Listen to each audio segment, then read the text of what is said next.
I knew that my sister had been taking too many painkillers after her surgery. And I told her how dangerous that was. I had no idea how bad it had become. I can't believe that she almost died. For me, it is personal. Our family was touched by overdose, and my young cousin died of an opiate overdose that was preventable.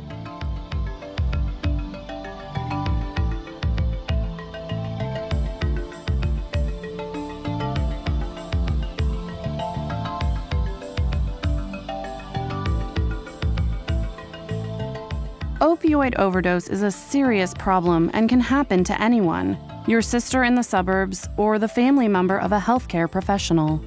It is important to become educated about opioids and opioid overdose, including how to reverse an overdose.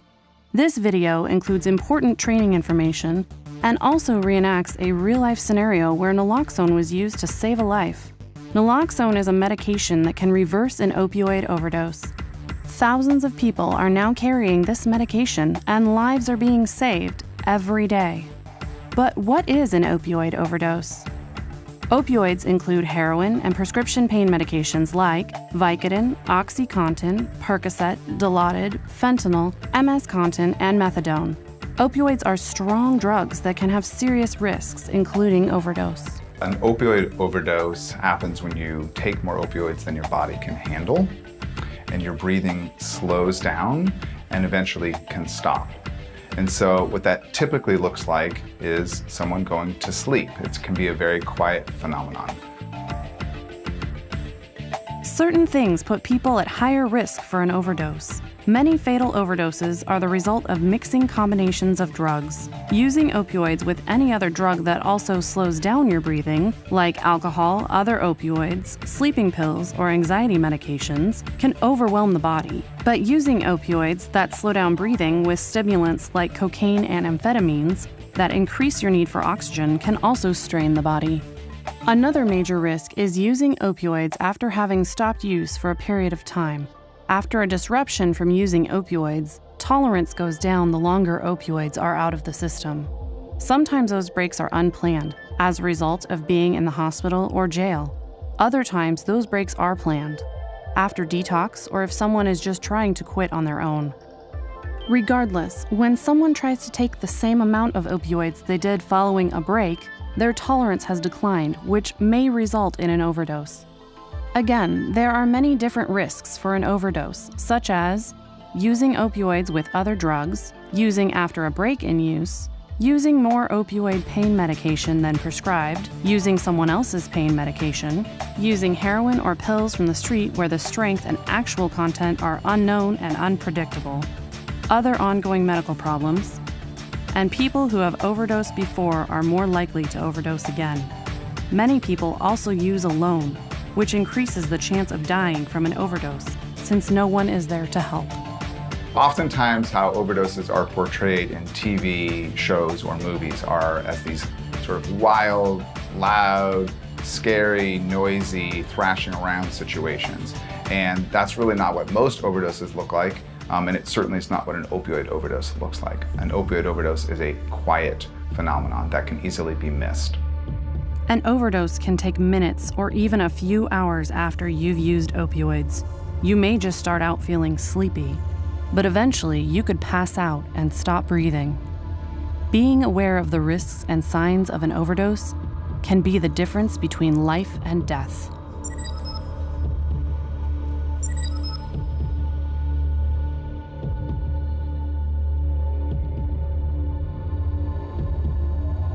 So I just sat there at that coffee shop getting more and more frustrated until it hit me that something might actually be wrong. I got in my car, I drove over there. I'm really glad that I did. And I'm so glad that I had naloxone and that I knew how to use it. An overdose can be frightening, but being prepared and trained like Meredith will help. The following reenactment shows exactly how to handle an overdose in real life. Mindy?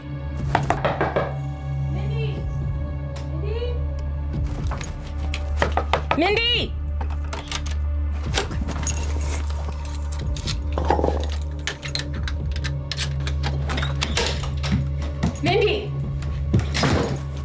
Mindy! Mindy! Mindy, wake up. If you think someone has overdosed on opioids, you need to act quickly. First, try to wake them up. Mindy, wake up! Shake them and shout their name. Mindy, can you hear me? If they don't respond, rub your knuckles hard up and down their breastbone. Mindy, come on! If they don't wake up, call 911 immediately. Even if you have naloxone, call 911. There could be something else wrong. Yes, I need an ambulance from my sister. She's not breathing. If you have naloxone, give it. If someone is with you, they can call 911 and or do rescue breathing while you get the naloxone. Okay, here we go. Come on. An opioid overdose is due to a lack of oxygen. A person who is overdosed on opioids needs oxygen. Naloxone can take 2 to 3 minutes to work, so you need to breathe for the person. Tilt their head back, lift the chin, and pinch the nose. Give 1 full breath every 5 seconds. Their chest should rise and fall. If they don't wake up in 2 to 3 minutes, give a second dose of naloxone. Keep rescue breathing until the person wakes up or medical help arrives. The most important step is to call 911, even if you are worried about any illegal drugs at the scene. If you are trying to help in an overdose, the Washington State 911 Good Samaritan law says that neither you nor the overdose victim can be charged with minor drug possession. Hi. Is everything all right?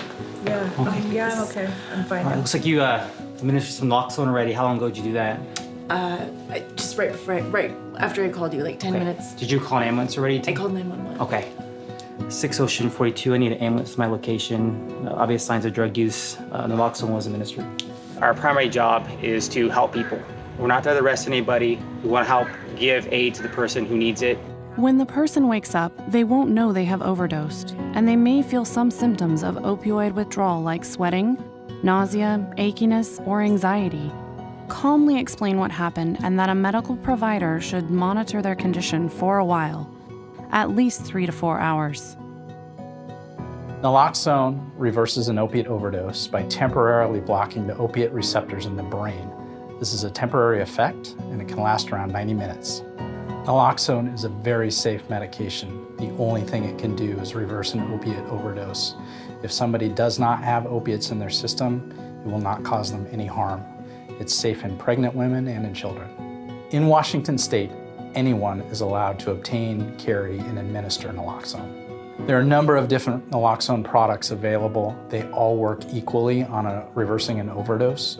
Anybody that uses opioids or knows somebody that uses opioids should consider getting training and having access to a naloxone kit. It's really no different than being prepared by having a fire extinguisher in your house or getting CPR training. Many pharmacies in Washington State, as well as community programs, are providing naloxone kits. To find a location, you can visit stopoverdose.org.